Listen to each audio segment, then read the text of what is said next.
So Holloway wins that title on Saturday with that third round TKO of Jose Aldo. What was your reaction to the fight? As I said last week, I came in expecting Jose Aldo to win, so I was wrong, and it was incredibly impressive. I think of Max Holloway to come in there and get such a decisive victory over somebody who's been such a great in the division. He's one of the best featherweights of all time, if not the best featherweight of all time at the moment. I think it was a little interesting that Jose Aldo didn't seem to use the leg kicks. That's such a huge weapon for him, and he usually only reserves using that or holds back in that area when he's facing a wrestler, and that's not necessarily what Max Holloway is known as. So the fact that he didn't use the leg kicks early on was kind of surprising.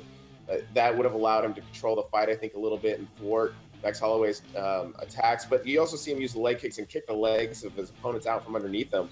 It really frustrates their opponents, and it causes them to have to switch stances that they aren't ready to switch, or to positions that they don't want to fight in, to avoid taking more damage. So that was a little shocking, but you can't take anything away from Max Holloway.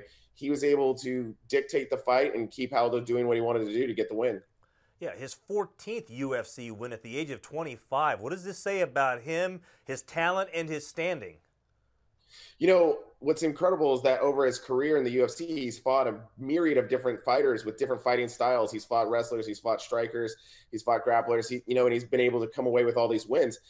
And at such a young age, it becomes even more astonishing when you take into effect things like this. Like, the record for most wins in the UFC right now is Michael Bisping, who's at the back end of the bell curve of his career, even though he's the middleweight champion right now. And that record's 20. Georges St. Pierre, another fighter considered an all-time great, is right behind that at number 19. You have a couple of fighters who are still active. Damian Mino, Donald Cowboy Cerrone at 19 wins as well. So that record will get broken. But, at 25 with just 14 wins, eventually he's going to get that record if he keeps going at this pace, and he's going to put it into such a level that it's going to be hard for anybody to ever match.